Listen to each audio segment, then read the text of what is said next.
ராசி அன்பர்களே, விருச்சிக ராசி அன்பர்களுக்கு 2026 பிறந்தா சொர்க்க வாசலே மிகப்பெரிய ஒரு விஷயமா திறக்குது அப்படின்னு இருப்பாங்க. அதே போல் இந்த சனிப்பெயர்ச்சி முடிஞ்சு அப்படின்னா வாழ்க்கையில் கஷ்டங்கள் எல்லாமே விலகிச்சு அப்படின்னு இருப்பாங்க. அதே போல் இனி வரக்கூடிய தமிழ் வருடம் எப்படி இருக்கும் அப்படின்னு கேட்டால் சூப்பராக இருக்குது அப்படின்னு சொல்லியிருப்பாங்க. தயவு செய்து சொல்கிறேன், இது எல்லாமே விருச்சிக ராசியில் நடந்துக்கிட்டு தான் இருக்குது. ஆனால் அது உங்களுக்கு நடந்துகிட்ருக்கா அப்படின்னு கேட்டால் கேள்விக்குறியாக தான் இருந்திருக்கும். ஏன் அப்படிங்கிறதையும் நான் இந்த வீடியோவில் நான் தெளிவாக சொல்லிடுறேன். விருச்சிக ராசிக்காரர்களுக்கு இந்த டைம் வாய்ப்பு இருக்குது. ஆனால் அந்த வாய்ப்பு இருக்கிறவங்க 5% பேர் தாங்க. தெளிவாக சொல்கிறேன், நோட் பண்ணிக்கோங்க. விருச்சிக ராசியில் கிட்டத்தட்ட 12 கோடி பேருக்கு மேலே இருக்கான். ஸோ 12 கோடி பேரில் அத்தனை பேர்த்துக்கு இது நடக்குமான்னு கேட்டால் தசாபுத்தி வேறு நடக்கும். அதாவது இப்போ கேது தசாபுத்தியில் இருப்பீங்க. கேது திசையில் புத்தி வேறு ஒவ்வொரு இதுக்கு தகுந்த மாதிரி டேட்டுக்கு தகுந்த மாதிரி கொஞ்சம் வேரியேஷன்ஸ் இருக்கும். ஸோ அதே போல் அதுக்கு அடுத்தது என்னது 2027க்கு மேலே தான் உங்களுக்கு அற்புதமான காலகட்டம் இருக்குது. அதோடைய தொடர்ச்சி ஒரு 5% பேருக்கு ஓரளவுக்கு அதற்கான தொடர்ச்சி ஒரு ஆரம்ப புள்ளியாக ஆரம்பிச்சிருக்கும். இதுலையும் ஒரு சிலருக்கு கூட இருக்கக்கூடிய மற்ற ராசிகளின் அடிப்படையில் விருச்சிக ராசி செயல்படும். இது நிறைய பேருக்கு தெரியாத ஒன்று. என்ன ஒருத்தர் கமெண்ட் செக்ஷனில் சொல்லியிருந்தார், இந்த ராசிகளை வேற ஒரு ராசிக்கு சொல்லியிருந்தார், இந்த நட்சத்திரம் இந்த ராசி இந்த இது தசாபதி நடந்துட்டு இருக்குது, இப்போ அவங்க டாப் மோஸ்ட்டாக இருக்கிறாங்க. ஆனால் அதே நட்சத்திரம் நடக்கிற இன்னொரு ஆளுக்கு ஒன்றுமே இல்லாத மாதிரி இருக்காங்க, அதுக்கு ரீசன் என்ன அப்படின்னு கேட்டிருந்தார். அவர் திட்டி போட்டிருந்தார். அவங்க இப்படி சொல்கிறாங்க, இப்படி இருக்கிற ஜாதகம் பொய்யா இதுன்னு. தயவு செய்து ஒன்று புரிஞ்சுக்கணும். ஒரு ஆள் இருக்காங்க அப்படின்னா அவருக்கு அவரோட ராசி மட்டும் செயல்படாதுங்க. அவர் பிறந்ததுலேருந்து அவருடைய அப்பா அம்மா ராசி அவருக்கு செயல்படும், அவருடைய ராசி அவருக்கு செயல்படும், அவர் திருமணம் செய்யக்கூடிய பெண்ணினுடைய ராசியும் செயல்படும், அவருடைய குழந்தைகள் அவரோட குழந்தைகள் வரைக்கும் அவங்களோட இது ஃபுல்லாக செயல்படும். இது நிறைய பேருக்கு தெரியறதில்ல. அவங்களோட ஒரு ஜாதகத்தை பார்த்துட்டு எல்லா நேரத்துலையும் இவங்களுக்கு மட்டுமே செட் ஆகுமா அப்படின்னு கேட்டால் ஒரு ஜாதகத்தை வச்சு கணிக்கவே முடியாது. உங்களோடு பிரயாணிக்கக்கூடிய மற்ற ராசிகள் வலுவாக இருக்கும் பட்சத்தில் உங்களது ராசி அதற்கு தலை வணங்க காத்து கொண்டு தான் இருக்கும். அதனால் தெளிவாக தெரிஞ்சுக்கணும். தசாபுத்தி கட்டமைப்பு இது எல்லாமே ஒரு கோயிலுக்கு போயினா சரியாகுது அப்படின்னா உங்களை விட வலுவான ஒரு ராசி பக்கத்தில் இருக்கும்போது அதுக்கு அடிபணியாதுன்னு எப்படி சொல்கிறீங்க? உங்களோட ராசி மற்றபடி கிரகங்கள் அதோடைய வேலையை பார்த்துக்கிட்டே தான் இருக்கும். உங்களுடைய ராசி அதற்கு தகுந்த மாதிரி செயல்பட்டு கொண்டே தான் இருக்கும். இது நிறைய பேருக்கு தெரியறதில்ல, சொன்னாலும் நிறைய பேர் நம்புறதில்ல. ஜோதிடம் அப்படிங்கிறது உண்மை சார். ஜோதிடர்கள் சிலர் போயிருக்கலாம், ஓகேவா? ஜோதிடம் அப்படிங்கிறது உண்மை. கணிதர்கள் ரொம்பவே கணித்து அதை தெளிவாக சொல்லியிருப்பாங்க. இந்த விருச்சிக ராசியில் இருக்கிறவங்க மட்டும் எப்போவுமே வெளிநாட்டு பணத்தை எங்களோட லைஃப்பில் ஒரு டைம் பார்த்துருவாங்க.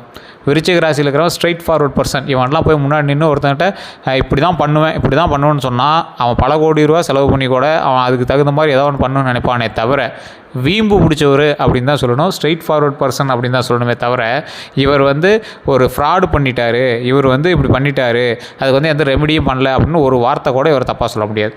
விருச்சிக ராசி வார்த்தையிலேயே தேல் மாதிரி இருப்பார். அந்த சிம்பிள் எப்படி தேல் இருக்குது அது மாதிரி வார்த்தையிலே தேல் மாதிரி இருப்பார். அவர் பிடிக்கல அப்படின்னா வார்த்தையிலே கொண்டு வருவாங்க. வார்த்தையிலே அவர் மற்றவங்களை கொண்டு வருவார். பேசியே அவர் இது பண்ணிடுவார், மயக்கிடுவார். ஸோ இந்த மாதிரி நிறையா விஷயங்கள் வார்த்தைகள் மூலமாகவே செயல்படுத்தக்கூடிய சில விஷயம். அதே பாயிண்ட் தான் அவருக்கு சின்ன சின்ன மைனஸையும் கொடுத்துருக்கு.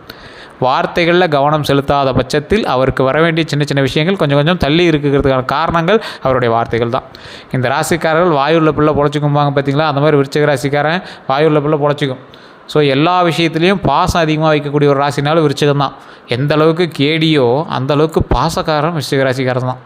ரொம்ப பாசமாக இருப்பாங்க. இந்த ஆள் என்னடா இவன் ரொம்ப கேடிவி, இவன் பண்ணுறதே ஒரு மாதிரி இருக்கும், ஆனால் என்ன இவ்வளோ பாசமாக இருக்கான் அப்படிங்கிற மாதிரி இருக்கும். ஸோ அந்தளவுக்கு ஒரு பாசக்காரன். அதே மாதிரி ஒருத்தர் மேலே நம்பிக்கை வச்சுட்டாங்க அப்படின்னா ரொம்ப நம்பிக்கை வச்சுருவாங்க. ஒருத்தன் மேலே டவுட் வந்துருச்சு அப்படின்னா அவனை ஏதாவது ஒன்று பண்ணி அவர் காலி பண்ணால் விட மாட்டாங்க. ஸோ இந்த ராசிக்காரர்களுக்கு அப்படி ஒரு சக்தியும் ஒன்று இருக்குது. என்ன சக்தி அப்படின்னா ஒருத்தங்கிட்ட பேசிகிட்டு இருக்கும்போதே அவன் கேடியா, அவன் நல்ல ஆளா இல்லை கெட்டவனா, அவன் என்ன பர்பஸுக்கு வந்திருக்கான் அப்படிங்கிறது ஈஸியாக கணிச்சிருவாங்க. ஆனாலும் இந்த விருச்சிக ராசிக்காரர்கள் அதிகமாக அவர்கள் வாழ்க்கையில் கண்டது சின்ன துரோகங்களும் கஷ்டங்களும் தான். இந்த ராசிக்காரர்களுக்கு நல்ல நேரம் எப்போ சார் பிறக்கும் அப்படின்னு நிறைய பேர் கேட்டுட்ருப்பீங்க. வயிறு சம்மந்தப்பட்ட தொந்தரவுகளை இதுக்கு முன்னாடி சந்தித்த இந்த விருச்சிக ராசிக்காரர்கள் உடல் உபாதைகளை சின்ன விஷயங்கள்னால அது ரொம்பவே உடம்புக்கு பல விஷயத்தில் நீங்கள் உயிர் தப்பிச்சு வந்தவங்க தான். ஸோ அந்த மாதிரி விஷயத்தில் தப்பிச்சு வந்த இந்த விருச்சிக ராசிக்காரர்கள் இனி வரக்கூடிய காலங்களில் உடல் ஆரோக்கியமாக மன ஆரோக்கியமாக இருக்க போகிறீங்க, செல்வ செழிப்போடு இருக்க போகிறீங்க.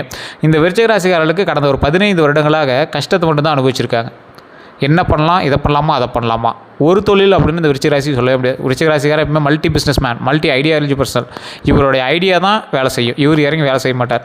நல்லா பாருங்கள், விருச்சிக ராசிக்காரன் அவனை சோம்பேறின்னு கூட ஒருத்தர் சொல்லுவாங்க. ஆனால் ஐடியாலஜி பர்சன், பணத்தை வச்சே பணத்தை உருவாக்கிட்டு இருப்பான். சில நேரத்தில் அவன்கிட்ட பணம் இருக்காது, ஆனால் மரியாதை கிடச்சிக்கிட்டே இருக்கும். ஆனால் ஒரு சில விருச்சிக ராசிக்காரர்கள் இதுக்கு அப்படியே ஆப்போசிட்டாக சொல்லுவாங்க. கமெண்டில் கூட இப்போ திட்டிட்டு இருப்பாங்க. ஏன்னா விருச்சிக ராசிக்காரர் எப்பயுமே அப்படி தான். அவர் நல்லதே சொன்னாலும் அவன் திட்டிட்டு தான் போவான். ஏன்னா ஸ்ட்ரெயிட் ஃபார்வர்ட் பர்சன். அவனுக்கு பிடிச்சது நடத்தணும். கடவுள்கிட்ட கூட போய் சண்டை தான் போடுவாங்களே தவிர அவங்க மற்றவர் சொல்கிறத கேட்டு இப்படி தான் அப்படின்னா அவர் வச்சிக்க மாட்டார். நீ பிடிச்ச காலுக்கு நீ பிடிச்ச முயலுக்கு 3 கால் தான் அப்படின்னு சொன்னால் ஆமான்னு சொல்லணும். அப்படி தான் விருச்சிக ராசிக்காரர்களை பொறுத்த வரைக்கும். ஸோ இந்த ராசிக்காரர்கள் ஒரு சிலருக்கு ஒரு சில விஷயங்கள் நடக்கவே இல்லை அப்படின்னு சொல்லியிருப்பீங்க. காரணம் என்ன அப்படின்னு நான் சொல்கிறேன். இந்த காலகட்டம் வரைக்கும் விருச்சிக ராசியில் ஒரு 15% பேருக்கு தான் ஓரளவுக்கு பரவாயில்லையாகவும் ஓரளவுக்கு தொழில் நல்லதாகவும் ஓரளவுக்கு எல்லாமே அமைஞ்சதாகவும் இருக்குதுங்க. அவங்களும் அதுக்கு முன்னாடி கஷ்டப்பட்டவங்க தான். அதுக்கப்புறம் அதுக்கான அவுட்புட்டாக அந்த 15 வருஷமாக அதில் ஒரு 15% பேருக்கு கொஞ்சம் நல்லது நடந்திருக்கு. மீதி உள்ள ஆட்கள் இருக்காங்க பார்த்தீங்களா, மீதி என்னன்னே பண்ண தெரியாமல் இத்தனை நாளும் கஷ்டத்தை அனுபவிச்சுட்டு இன்னும் கஷ்டத்தை அனுபவிச்சுட்டு இருக்கிற ராசிகள் இருக்காங்க பார்த்தீங்களா, அதில் விருச்சிக ராசி ஒரு முதன்மைத்துவமான ராசி. அவர்களுக்கு வெளிச்சம் வந்து கொண்டே தான் இருக்குது. அப்படியே ஒவ்வொரு பர்சன்டேஜாக தான் ஒவ்வொரு ஆளாக தான் வந்துகிட்டே இருக்கும். ஏன் சார் இவங்களுக்கு ஒரே இதாக லக்கு அடிக்கிறதில்ல அப்படின்னு கேட்டிங்கன்னா, விருச்சிக ராசிக்காரர்களோடு இணைந்து இருக்கக்கூடிய மற்ற ராசிகள் ஈஸியாக விருச்சிக ராசியை டேக்கிள் பண்ணிடும். இது நிறையா பேருக்கு தெரியல. விருச்சிக ராசி கண்மூடித்தனமான ராசி. ஒருத்தனை உசுப்பேற்றி விட்டீங்க அப்படின்னா விருச்சிக ராசிக்காரனை 1000 பேர் இருக்கிற இடத்துல கூட உள்ளே புகுந்து அடிப்பான். அவனுக்கு திருப்பி அடி விழுங்கிறது தெரியாமல் அடிப்பான். கண்மூடித்தனமாக போய் அடிப்பான். அவன் ஐடியாலஜி பர்சன் தான். ஐடியாலாம் நிறையா வச்சுருப்பான். மூளை அதிகமாக வேலை செய்ய எல்லாமே இருக்கும். ஆனால் அவனுக்கு முன்னாடி இந்த கோபமும் அவனுடைய சிந்திக்கக்கூடிய திறனை கோபம் ஒரு செகண்ட் அப்படியே இப்படி ஃப்ரீஸ் பண்ணி போய் கோபப்படுத்திவிட்டு அப்புறமேட்டு மறுபடியும் பிரெயின் ஆக்டிவ் ஆகிக்கும். அந்த ஒரு செகண்ட் அவன் போய் வீண் பண்ணுறான் பார்த்தீங்களா, அதுதான் அந்த கோபம் கிரகத்தினுடைய அமைப்பு. ஸோ சின்ன சின்ன கோபத்தினால நீங்கள் இழந்த விஷயங்கள் பல விஷயங்கள். தயவுசெய்து கோபத்தை குறைச்சிக்கோங்க. தேவையில்லாத வம்பு வழக்குகள்லாம் இந்த 3 மாதம் நீங்கள் சந்திச்சிருப்பீங்க. எவனோ வாங்கிய கடனுக்கு நீங்கள் போய் பணம் கட்டியிருப்பீங்க. எவனோ வண்டி வாங்கிட்டு போயிருப்பான், அவங்க கூட போய் அடிச்சுப்பா, அதுக்கு நீங்கள் பணம் கட்டியிருப்பீங்க. எவனோ வண்டி ஆர்சி புக் வாங்கிட்டு போயிருப்பான், அதுக்கு தகுந்த மாதிரி செலவாயிருக்கும். எவனோ ஒருத்தன் உங்கள்கிட்ட பணம் வாங்கியிருப்பான், அதுக்கு நீங்கள் போய் ஜாமீன் போட்டிருப்பீங்க. அதுக்கு உங்களை பிடிச்சி உட்கார வச்சுருப்பாங்க, உங்களை பிடிச்சி கேட்க ஆரம்பிச்சிருப்பாங்க. உங்களுடைய தொழில் ஓரளவுக்கு கொஷின் மார்க்காக இருந்திருக்கும். இந்த டைமில் பெரிய வருமானம்லாம் நீங்கள் பார்த்துருக்கவே முடியாது. சிலருக்கெல்லாம் தொழில் அப்படியே முடங்கி உட்காந்துட்டு இருப்பீங்க. 1 மாத காலம் இன்னும் கொஞ்சம் பொறுமையாக தான் இருந்தாகணும் அப்படிங்கிற தலையெழுத்து. மே மாதம் 6 தொடங்கி ஜூன் மாதம் 6க்கு மேலே தான் விடிவு காலம். அதாவது வெளிச்சத்துக்கே விடிவு காலம். அதுக்கப்புறமேட்டு தான் நீங்கள் வேலை செய்ய முடியும். அதாவது மயங்கி கிடக்கிறவனுக்கு இப்போ தான் வெளிச்சம் அடிக்குது. முன்னாடி கண்ணு தெரியுது. கண்ணே நல்லா தெரியணும் அப்படின்னா அடுத்து உணவு இருக்குது. உணவு சாப்பிட்ணும். உணவு சாப்பிட்டு கொஞ்சம் உடம்பு டயர்ட்லேருந்து கொஞ்சம் பிரிஸ்க் ஆகணும். அதுக்கப்புறமேட்டு தான் இறங்கி விளையாடணும், வேலை செய்ய முடியும். ஸோ அப்போ அதுக்கான காலகட்டங்கள் தேவைப்படுது. அதுக்கு நீங்கள் வெயிட் பண்ணி தான் ஆகணும் அப்படிங்கிறத மைண்டில் ஞாபகம் வச்சுக்கோங்க. விருச்சிக ராசிக்காரர்களுக்கு தொழிலில் முடங்கி இருக்கிறீங்க அப்படின்னா தயவு செய்து குலதெய்வ வழிபாடும் இஷ்டதெய்வ வழிபாடும் பண்ணணும். நீங்கள் வெளிநாட்டில் இருக்க சார், அதை எப்படி சார் வணங்குறது அப்படின்னு கேட்டால் அதை மைண்டில் நீங்கள் ஒன்றும் குழப்பிக்க வேணாம். காலம் உங்களுக்கு அதுபடி செயல்பட ஆரம்பிக்கும். ஏன்னா நிறைய பேர் சொல்லுவாங்க, சார் இந்த பரிகாரம் பண்ணால் சரியாயிருமா, அந்த பரிகாரம் பண்ணால் சரியாயிருமா. தயவு செய்து சொல்கிறேன் சார், பரிகாரத்திற்கும் இப்போ நடக்கக்கூடிய காலகட்டத்திற்கும் சம்மந்தம் கிடையாது. ஏன்னா இந்த ராசிக்காரர்களுக்கு விதியின்பால் சில விஷயங்கள் நடக்கும் அப்படின்னா நடந்தே தீரும். எல்லா ராசிக்கும் பொருந்தமான தெரியல. விருச்சிக ராசிக்காரன் ஆட்டோமேட்டிக்காக ஜோதிடம் பார்த்தான் அப்படின்னா ஆட்டோமேட்டிக்காக அவனுக்கு 100%ல் 70% கன்ஃபார்ம் பொருந்திடும். ஏன் அப்படின்னா விருச்சிக ராசி பற்றி டோட்டலாக அக்குவே ராணி வரை எல்லா ஜோதிடருக்கும் தெரியும். அடுத்து என்ன நடக்க போகுது அப்படின்னு தெரியும். ஏன்னா இருக்கிற ராசிலே அதிகமாக கஷ்டப்பட்ட ராசி விருச்சிக ராசி தான். கால்குலேஷனில் அவன் ப்ராக்டிஸ் பண்ணுறதுக்கு, ஜோதிடத்தை ப்ராக்டிஸ் பண்ணுறதுக்கு ஆள் வேணும் அப்படின்னா கூட விருச்சிக ராசிக்காரனை தான் தேர்ந்தெடுப்பான். ஏன்னா அந்தளவுக்கு ஈஸியாக அவனை கால்குலேட் பண்ணிடலாம். அவன் ஒரு ரோபோ. அவனை கோவப்படுத்திட்டா கோபமாயிடுவான். அவனை உசுப்பேற்றிவிட்டா உசுப்பேற்றி செயல்பட ஆரம்பிப்பான். அவனை என்கரேஜ் பண்ணால் என்கரேஜ் ஆகிடுவான். ஒரு விருச்சிக ராசிக்காரர் நீங்கள் இருக்கீங்க அப்படின்னா இது உண்மையான மட்டும் சொல்லி பாருங்கள். உங்களை என்கரேஜ் பண்ணிங்கன்னா நீங்கள் 100 மடங்கு வேலை செய்வீங்க. உங்களை கோவப்படுத்திவிட்டால் உலகத்திலே அந்தளவுக்கு கோவக்காரனை யாரும் பார்க்க முடியாது, அந்தளவுக்கு கோவமாவீங்க. அதே மாதிரி ஒரு ஹாப்பியஸ்ட் பர்சன் நீங்கள் ரொம்ப ஒரு எப்படி சொல்கிறது, கால் தரையிலே நிற்கலம்பாங்களா, அந்த மாதிரி ஹாப்பி ஆவீங்க. பார்க்குறவனா இவன் என்ன குழந்த மாதிரி சந்தோஷப்படுறான், குழந்த மாதிரி பண்ணுறான் அப்படின்லாம் நினைப்பாங்க. கோவம் வச்சா இவன் என்ன மனுஷன் மாதிரியே பண்ணல அப்படிம்பீங்க. அதாவது மனுஷங்கிற கேட்டகரியிலே உங்களை வைக்கல. உங்களை ஒன்றே ரொம்ப குழந்த மாதிரி பண்ணுறான், இல்லைனா ஒரு நார்மல் மனுஷன் மாதிரியே உங்களை ட்ரீட் பண்ண மாட்டாங்க. கோவம் வந்து ஆக்ரோஷமாக மிருக மாதிரி பண்ணுறான்பாங்க. எதோ இந்த மாதிரி கரெக்டான ஒரு மனுஷனுக்கான ஐடென்டிட்டியே இல்லாத மாதிரி உங்களை எக்ஸாம்பிள் வச்சே தான் மூவ் பண்ணிகிட்டு இருப்பாங்க. ஸோ அந்தளவுக்கு இந்த விருச்சிக ராசிக்காரர்கள் மற்றவர் கைப்பிடி பொம்மை மாதிரி, அதாவது எடுப்பார் கைப்பிள்ளைன்னு சொல்லுவாங்களா, அந்த மாதிரி உங்களை யார் எடுத்தாலும் அவன் நல்லவன் நம்பிடுவீங்க.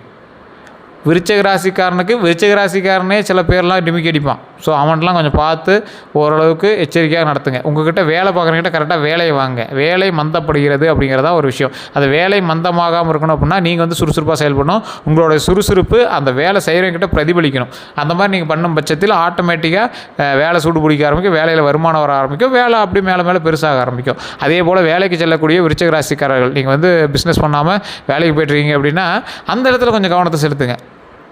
அதில் தேவையில்லாத வேறு ஒருவரால் உங்களுக்கு சின்ன சின்ன அவப்பெயர்கள் வரதுக்கான வாய்ப்புகள் இருக்கும் பட்சத்தில் தயவுசெய்து அந்த இடத்தில் ரொம்ப எச்சரிக்கையாக நிதானமாக செயல்படுவது 100 மடங்கு நன்மை உண்டு. ஸோ எச்சரிக்கையாக இருக்கணுங்கிறது மைண்டில் ஞாபகம் வச்சுக்கோங்க. உடல் ஆரோக்கியத்தில் கவனத்தை வச்சுக்கோங்க. ஜாமீன் கையெழுத்து எவன் கொடுத்து உங்கள் கையில் அந்த நிலத்துக்கு மேலேயோ இல்லை கடனுக்கு மேலே காசு கொடுக்குறோம் அப்படின்னு சொன்னால் கூட போய் ஜாமீன் கையெழுத்து போட்டுறாதீங்க. வேறு ஒருத்தனுக்காக போய் பணம் கட்டி எதுக்கும் நிற்காதீங்க. இந்த டைம் ஆட்டோமேட்டிக்காக நீங்களாகவே லாக் ஆவீங்க. அது விதி. வேறு எவனுக்காகவோ கடன் கட்டுறதோ, வேறு எவனுக்காகவோ பணம் கட்டி வெயிட் பண்ணுறதோ, வேறு எவனுக்காகவோ இது பண்ணுறதோ, நீங்களே கடனில் தான் இருப்பீங்க. அந்த கடன்லாம் வந்து கொஞ்சம் கொஞ்சமாக சரியாயிடும். ஆனால் இருந்தும் கடனுக்கு மேலே கடனாக தேவையில்லாத ஒருத்தனுக்கோசம் கடன் வாங்கி கொடுத்துட்ருப்பீங்க. அதெல்லாம் யார் சார் கட்டுறதுன்னு கேட்டால் அதுக்கோசரம் வெயிட் பண்ணிகிட்டு இருப்பீங்க. ஸோ இந்த மாதிரி பல விஷயங்கள் வந்து உங்களோட லைஃப்பில் நடந்துகிட்டு தான் இருக்கும். அந்த விஷயங்கள் எல்லாமே வரக்கூடிய காலங்களில் ஒவ்வொன்றாக சரியாகும். இன்னொன்று தெளிவாக மைண்டில் ஞாபகம் வச்சுக்கோங்க. வெளிநாட்டில் இருக்கக்கூடிய நிறைய பேர் வந்து கமெண்ட் செக்ஷனில் போடுங்க, சார் குலதெய்வ கோயிலுக்கு போக முடியாதவங்க எப்படி வழிபடுறது, இஷ்ட தெய்வத்தை எப்படி வழிபடுறது? உங்களது வீட்டில் உங்களது அறையில் அந்த புகைப்படமோ அல்லது இல்லை சார் மொபைலில் தான் ஃபோட்டோ இருக்குது, மொபைல்லே வச்சு கும்பிடுங்க, மனதார வணங்குங்க, அதுவே போதுமானது. சார் லோக்கலில் ஜோதிடம் பார்க்கணும் அப்படின்னு ஆசைப்பட்றவங்க தயவுசெய்து உங்களோட ஜாதகத்தை கொண்டு போய் லோக்கலில் இருக்கிற ஜோதிடத்தை கொடுத்து செக் பண்ணிக்கோங்க. இல்லை சார் நான் வந்து பிரபல ஜோதிடத்தை தான் பார்க்கணும் அப்படின்னா கீழே டிஸ்கிரிப்ஷன் நம்பர் இருக்குது. இது அட்வர்டைஸ்மெண்ட் பர்பஸாக எடுத்துகிட்டாலும் சரி, ப்ரொமோஷன் பர்பஸாக எடுத்துகிட்டாலும் சரி, அது நம்பருக்குள்ளே நீங்கள் போய் பாருங்கள், ஃபோன் பண்ணுங்கள், வாட்ஸ்அப் பண்ணுங்கள். எல்லாருமே நீங்கள் வந்து வாட்ஸ்அப் மூலமாலும் தொடர்பு கொள்ளலாம். அப்பாயின்மெண்ட் பேசிஸில் தான் பார்ப்பாங்க. தயவுசெய்து வெயிட் பண்ணுற மாதிரி இருந்ததுனா மட்டும் வெயிட் பண்ணி பாருங்கள். ஏன்னா இது வந்து கொஞ்சம் கொஞ்சமாக தான் அடுத்த ஆளாக தான் பார்ப்பாங்க. உங்களுக்கு வேணும் அப்படின்னா ஜஸ்ட் நீங்கள் வந்து வெயிட் பண்ணி பண்ணுற மாதிரி தான் இருக்கும். கீழே வந்து டிஸ்கிரிப்ஷனில் நம்பர் கொடுத்துருங்க. அதேமாதிரி ஃபேஸ்புக்கில் பார்த்துருங்க அப்படின்னா ஸ்க்ரீனில் நம்பர் ஓடிட்டுருக்கும். எல்லோருக்கும்